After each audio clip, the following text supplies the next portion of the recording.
Amém. Assim seja.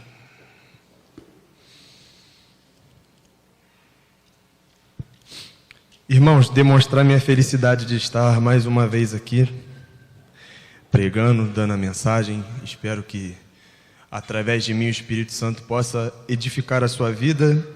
E a pregação é baseada no texto que se encontra em Mateus, a partir do 25.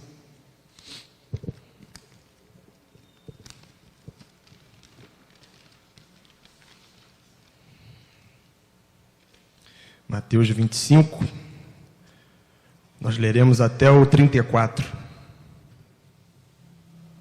Mateus 6, verso 25, até o verso 34. Falou?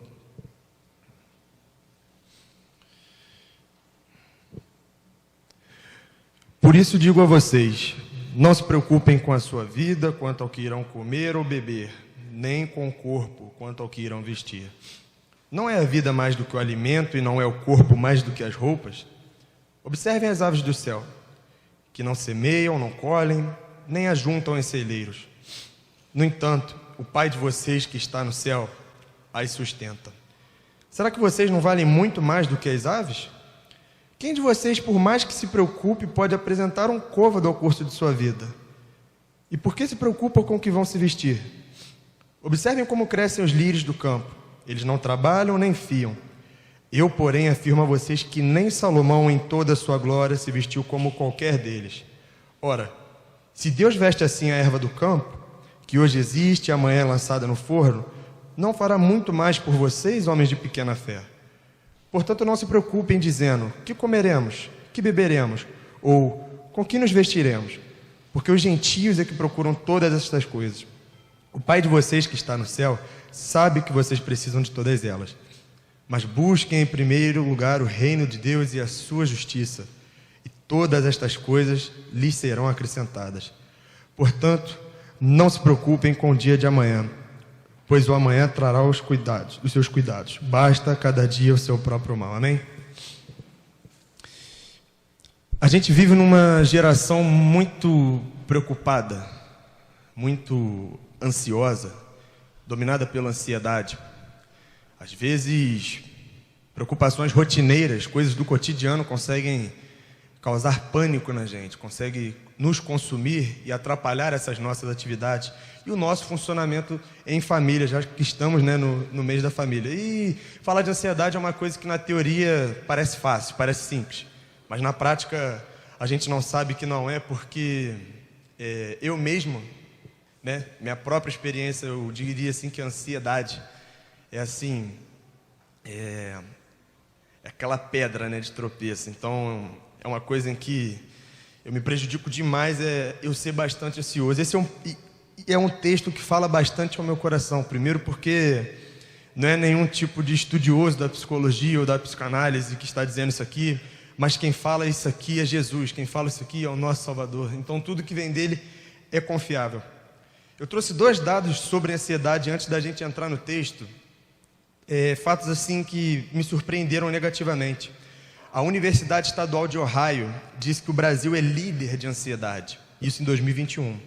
E o Ministério da Saúde, isso em 2020, diz que 86,5% dos pesquisados sofrem de transtorno de ansiedade, deixam a preocupação,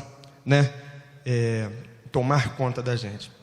Jesus começa falando, portanto, digo a vocês, não se preocupem com a sua vida, quanto ao que irão comer ou quanto ao que irão beber. Quando ele fala não se preocupem, ele não diz não tenha dúvidas, ele não diz não observe quais escolhas devem ser feitas, ou até somente não trabalhe, não estude, viva pela fé. Não é isso que ele quer dizer. Jesus disse que no mundo nós teríamos aflições. Então, ele começa falando aqui que não é a vida mais do que alimento e não é o corpo mais do que as roupas. Primeiramente, é um sentido de prioridade, a gente entender o que é mais importante. Será que aquela situação realmente é mais importante do que o nosso bem-estar com Deus, o nosso bem-estar com a nossa família, porque a gente sabe que a ansiedade, a preocupação é uma coisa que corrói, é uma coisa que desgasta relacionamentos, desgasta a convivência, e é complicado, e dificulta. E ele fala aqui que eu acho muito interessante, no 26, o pai de vocês, no entanto, o pai de vocês, isso eu acho sensacional, porque ele não fala o meu pai, né? E ele também não fala disso, ele fala o pai de vocês, ou seja, é um ponto importante a ser observado aqui nesse texto, porque se o pai é nosso, a gente precisa ter confiança, a gente precisa entregar na mão dele, a gente precisa ter a confiança de um filho para com o pai, mas para a gente poder chamar de pai, a gente precisa ter intimidade com Deus. E quando a gente fala intimidade com Deus, não se trata de uma coisa assim, vir a um culto, ir a um congresso somente, fazer como se fosse assim, né, um mantra. Intimidade é convivência, é relação, é tempo de oração, é tempo de dedicação à palavra de Deus. E ao princípio que nós vamos conhecendo Deus e que a gente vai entregando a nossa vida para Jesus, a gente cria intimidade para chamar Deus de Pai e conseguir entregar aquela situação na mão dele, sem achar que aquilo está diante do nosso controle, que nós temos poder algum sobre aquilo. Porque se Deus é soberano, se Deus sabe de todas as coisas, Ele tem a providência para a nossa vida. Não significa que tudo vai dar certo, mas significa que a providência que Ele tem para a nossa vida, a escolha, por mais que, enquanto nós humanos, né, seja prejudicial terrenamente falando, Ele sabe o que a gente precisa, Ele sabe o que é melhor para a gente, e a gente precisa entregar, a gente precisa confiar. Falando sobre aqueles dados sobre a ansiedade, eu parei de pensar, o Brasil é um país dito, maioria, né, a maioria cristã no Brasil, mas também a maioria ansiosa. Não é errado se preocupar assim, normalmente, mas extrapolar tem algo errado, porque se o Brasil é um país de cristãos, como que é o país que mais sofre de ansiedade? Ou seja, tem algo errado, a gente não está confiando, a gente não está entregando, a gente não está depositando a nossa fé, a nossa confiança a Deus em oração, e nós estamos procurando pouco acerca da palavra dele, porque a palavra dele nos conforta, nos consola, nos exorta. E à medida que a palavra dele vai entrando em nosso coração e vai saturando nosso ser, a gente consegue ter intimidade para chamar Deus de Pai e ficar tranquilo, e entender que isso está no controle dele e não está diante do meu controle. O 27, Jesus vai falar: quem de vocês, por mais que se preocupe, pode acrescentar um côvado ao curso da sua vida? Esses dias eu estava conversando com um amigo meu e a gente chegou numa conclusão, né? Nós queremos ser donos da nossa própria vida, a gente quer ter o controle de tudo, a gente quer ter o volante, a gente quer saber a hora de passar a marcha, a hora de desacelerar, a hora de abastecer, a gente quer tudo. Só que à medida que a gente tenta tomar a nossa vida ao nosso controle, as preocupações vão tomar conta da gente, porque nós somos humanos, falhos, pecadores, a gente não consegue ter o controle da vida em nossas mãos.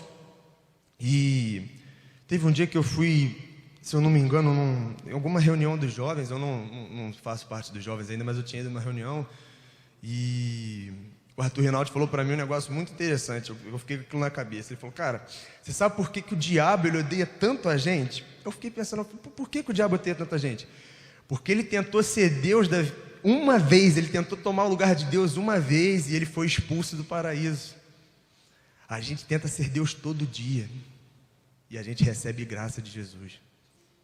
Então a gente tem que ter um coração grato também, e entender que a gente não pode ter esse controle de ser Deus, de querer cuidar da nossa própria vida como se nós tivéssemos, né, como se nós pudéssemos apresentar um côvado ao curso da nossa vida, e a gente não pode. Por isso que a gente tem que pedir que a vontade de Deus seja a nossa vontade, não que a nossa vontade seja a vontade de Deus, porque muitas das vezes que a gente chega para orar, a gente chega: Deus, faça com que isso dê certo. Não. O modelo tem que ser diferente. Deus, é assim? O que eu estou pensando agora, o que eu estou sentindo, o que eu desejo para a minha vida, está de acordo com a sua vontade? E se ele falar sim, que bênção. Se ele falar não, que bênção também. Porque assim como o nosso pai terreno dá o nosso puxão de orelha, nos exorta, não é não, pai? Assim como o nosso pai terreno, ele chama a nossa atenção, e Deus também, ele quer isso da gente. Ele faz isso porque ele nos ama e porque ele se importa. No 28, Jesus fala o seguinte: por que se preocupam com o que vão se vestir? Observem como crescem os lírios do campo. Eles não trabalham nem fiam. Eu, porém, afirmo a vocês que nem Salomão, em toda a sua glória, se vestiu como qualquer um deles. Sabe por que o lírio do campo aqui, ele é representado dessa forma? Porque o lírio do campo depende 100% de Deus. E sem Deus para nutrir, para fazer com que os lírios cresçam e tomem forma, eles não podem fazer nada.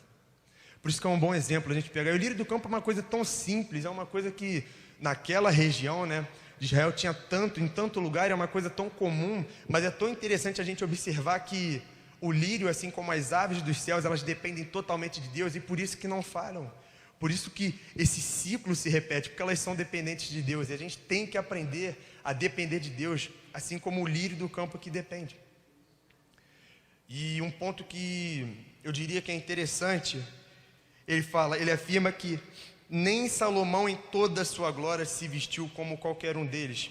Isso para mim representa a simplicidade do Evangelho. Como que o Evangelho é simples e a gente distorce ele muitas das vezes. Essa mensagem, a mensagem do amor de Jesus, é algo que nos cativa, é algo que nos chama, que nos constrange com o amor demonstrado na cruz, e a gente tenta complicar, a gente tenta incrementar muita coisa a isso, e a gente acaba perdendo foco. E eu percebo que Salomão é considerado, né, o rei mais rico, mais poderoso do Oriente, até os dias de hoje, né? E Salomão, se você for pegar a história, Salomão, em determinados momentos, ele deixou de ser 100% dependente de Deus e começou a apoiar o que ele tinha nas riquezas dele, no exército dele,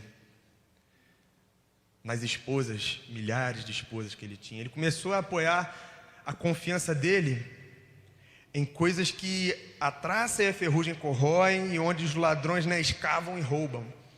Ou seja, os lírios do campo se sobressaíram porque eles foram simples, igual a mensagem do Evangelho é simples, e porque eles dependeram de Deus, igual nós precisamos depender de Deus. Porque criou-se uma visão errada de Evangelho recentemente, de que o sinal de que Deus está agindo na sua vida é pelos bens que você tem, é pelas viagens que você faz, é pelo dinheiro. Não, olha aqui, o lírio do campo se vestiu melhor do que Salomão. O lírio do campo, por ser 100% dependente de Deus, ele consegue sobressair o rei mais poderoso da história do Oriente. Então, quando a gente aprende que um cristão fervoroso, um cristão que busca Cristo, ele não tem sede de bênçãos, ele tem sede de Deus. A gente começa a entender essa mensagem do Evangelho, e que a salvação e que os cuidados de Jesus em nossa vida são imerecidos, e a gente se constrange, nós nos constrangemos. E eu amo essa simplicidade que o Evangelho tem. Eu acho isso sensacional. E esse é um texto que mexe muito comigo, porque, como eu citei no início, eu, por ser um cara assim, ansioso, né, cara, eu quando eu leio isso aqui é inexplicável, é melhor do que qualquer chá, qualquer remédio. Quando você entende isso aqui, você sabe que isso aqui é verdade, que Jesus está falando isso para você hoje, a palavra dele não passa, não existe o consolo melhor do que o consolo de Deus em nossa vida. No verso 30, Jesus diz: ora, se Deus veste assim a erva do campo, que hoje existe e amanhã é lançada no forno, não fará muito mais por vocês, homens de pequena fé? Deus quer agir dentro das nossas preocupações e dentro do que nós precisamos para sobreviver. Mas a gente precisa ter fé. E a fé é uma coisa que precisa ser regada. A gente precisa alimentar a nossa fé. Então, se a gente não alimenta a nossa fé com oração, com Bíblia, com jejum, com um relacionamento íntimo com o Pai, afinal Jesus falou, o Pai de vocês, ele poderia ter falado meu Pai, ele falou o Pai de vocês. Se a gente não tem essa relação com o nosso Pai, não tem como a gente alimentar a nossa fé. Logo, não tem como a gente entregar essas preocupações 100% para Deus, de coração. Então nós devemos priorizar Deus e ter tempo com Ele. A gente precisa buscar Deus sem essa mania de olhar o relógio, sem ver se o tempo está passando. A gente precisa sentar para orar, sem pressa às vezes. Porque se a gente consegue ficar no celular, se a gente consegue ficar fazendo qualquer outra coisa sem observar o tempo, sem olhar para o relógio, a gente também precisa ter esse tempo para Deus. Orar sem olhar o relógio. Ler a Bíblia sem ficar... hoje eu vou ler tanto, hoje eu vou ler tanto. Ler na medida em que o Espírito Santo ministra ao seu coração. E se guiar, entender que a gente faz isso por conta do Espírito Santo. A gente não tem força para isso. É o Espírito Santo que vai ministrando ao nosso coração. E a gente tem que deixar a voz dele falar ao nosso ouvido. A gente tem que dar ouvidos ao que o Espírito Santo quer dizer para a gente. No 31, ele continua. Portanto, continua no 30, não se preocupe dizendo que comeremos, que beberemos, ou com que nos vestiremos. A gente precisa contextualizar isso aqui, porque a preocupação da época era que comeremos, que beberemos, com que vestiremos, porque também é uma coisa muito, muito passada, então a tecnologia não era tão avançada quanto hoje. E hoje em dia, alguém ficar preocupado com o que vai se vestir é quase uma loucura, se a gente for pensar, ficar preocupado com o que a gente vai se vestir. Então a gente consegue contextualizar isso para o nosso trabalho, para a nossa rotina, para os nossos estudos, para a nossa família. Então, vamos contextualizar aqui. Portanto, não se preocupem dizendo, que nota eu tirarei? Será que vai ter trabalho amanhã? Será que semana que vem eu vou conseguir fazer tal coisa? Será que eu vou conseguir agendar aquele médico? A gente tem que ter essa maturidade para conseguir discernir e contextualizar o texto aqui que está escrito, porque é uma lição para a gente, é uma lição que não passa. A Bíblia nos ensina isso, que a palavra de Deus não passa. Então, ele conclui isso, e a gente entende que ele tem que estar no controle independente da nossa vontade, porque o portanto não se preocupem não é uma dica, não é o famoso bizu, né? É uma ordem. Portanto, não se preocupem. Jesus está mandando a gente não se preocupar. E se nós somos servos de Cristo, se nós amamos a Cristo, ele diz, quem me ama me obedece, então a gente vai obedecer isso aqui também, e ter ousadia para poder entregar as coisas na mão de Deus. E a gente vai ver que os resultados não demoram. Não existe coisa melhor do que entregar a nossa preocupação para Deus, né? Que é o certo a se fazer. Existem os profissionais que são uma bênção nas nossas vidas, eles são preparados, são instrumentos de Deus para isso. Os psicólogos, os psiquiatras, assim como qualquer médico, ele é fundamental. Ele é instrumento, ele é canal de bênção. A gente tem que perder também essa mania imatura de achar que isso é coisa de louco, porque não é. É canal de bênção. Então, os recursos que Deus coloca à nossa disposição para nos ajudar sobre as preocupações, acerca das preocupações, estão aí. Nós devemos utilizar esses recursos, sem vergonha. Recentemente eu vi um vídeo do pastor Neil Barreto, ele falando, né? Coração pipoca, você vai para o cardiologista. Às vezes aconteceu alguma coisa no seu osso, você vai lá no ortopedista. Aí o psicológico, as emoções estão abaladas, a gente fala, Deus é meu psicólogo. É verdade. Mas Deus usa os irmãos, porque a gente é o corpo de Cristo e Deus vai usando um órgão para ajudar o outro. E a gente tem que perder essa mania também, né, essa vergonha, porque eu pelo menos penso isso. E creio que Deus já me abençoou muito através da vida de de psicólogos. Jesus, continuando no 32, ele fala: o Pai de vocês que está no céu sabe que vocês precisam delas. Deus sabe que a gente precisa, mas aí que entra a oração. A oração tem um propósito. Um dia me perguntaram, falaram: cara, se Deus sabe que a gente precisa de alguma coisa, por que a gente tem que orar? É simples, porque a gente precisa de Deus. Não é Deus que precisa da gente, né? Porque às vezes a gente trata como se a gente estivesse fazendo um favor para Deus em orar, em vir na igreja. A gente necessita dele, não é ele que necessita da gente. Ele quer intervir, ele quer agir na sua vida. Só que você tem que se colocar à disposição também. Porque Deus não capacita uma pessoa para chamar, ele capacita quem se coloca à disposição para a obra. E é assim que Deus age. Então a gente tem que orar também. É um ponto a se pensar nessa noite. E concluindo esse texto, essa passagem, no 33 e 34, vem um verso muito famoso. Mas busquem em primeiro lugar o reino de Deus e a sua justiça, e todas estas coisas lhes serão acrescentadas. Portanto, não se preocupem com o dia de amanhã, pois o amanhã trará os seus cuidados. Basta a cada dia o seu próprio mal. O 33 ele faz uma conclusão de tudo o que falou. O segredo disso tudo que a gente analisou nessa noite é buscar em primeiro lugar o reino de Deus. Primeiro que a família, primeiro que a faculdade, primeiro que o trabalho, primeiro que o time de futebol, primeiro que o videogame, primeiro que qualquer outro livro. Busquem em primeiro lugar, é priorizar Deus. É colocar Ele acima de tudo, entender que ninguém quer o nosso melhor do que Deus, e ninguém sabe melhor o que é bom para a gente do que Deus. E é legal que ele fala, lhes serão acrescentadas, ou seja, o fundamental é Deus, porque algo que é acrescentado não pode ser fundamental. Ou seja, se as outras coisas lhes serão acrescentadas, é porque, o primeiro tópico é porque o fundamental, o essencial, é buscar o reino de Deus. E Jesus conclui essa linda passagem falando que basta a cada dia o seu próprio mal.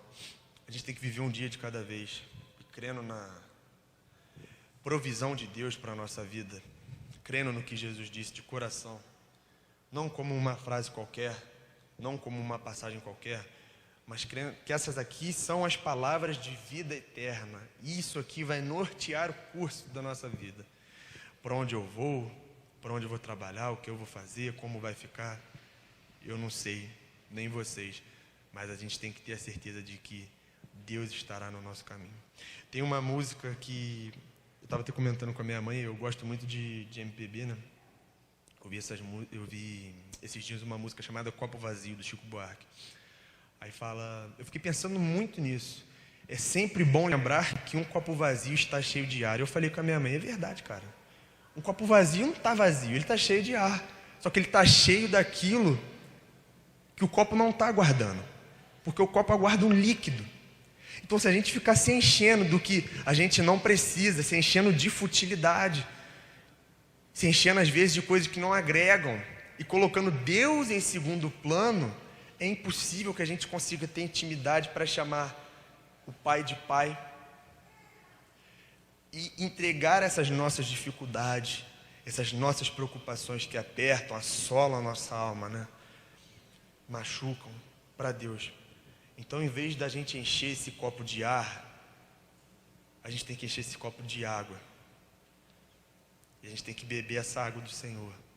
Porque é só nele que a gente consegue se manter firme. É só nele, é só olhando para Jesus que a gente consegue evitar o pecado, que a gente consegue ter um curso de vida em que, por mais em que nós não sejamos até prósperos ou qualquer algo do tipo, qualquer tipo de glória terrena, a gente sabe que o nosso tesouro está guardado nos céus por Deus. Se Jesus disse, na casa de meu pai há muitas moradas, a gente tem que ter uma certeza dentro da gente que uma morada lá está reservada para a gente. E que não é algo fútil, que acaba, que depende do dinheiro. É algo durável, algo superior e durável.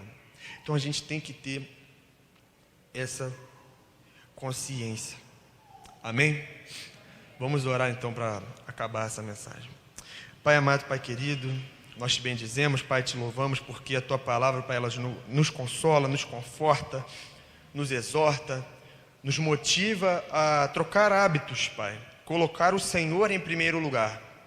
Que nós possamos, Pai, ao longo da semana refletir essa mensagem e adquirir maturidade, Pai, para que nós possamos ouvir a voz do Teu Espírito Santo, Pai, fluindo dentro da gente, Pai.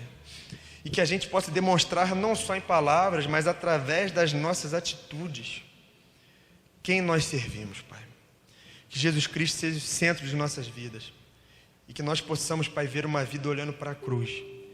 E crendo que se eu viver um estilo de vida X, Y, Z, o que for, Pai, o Senhor estará lá, Pai.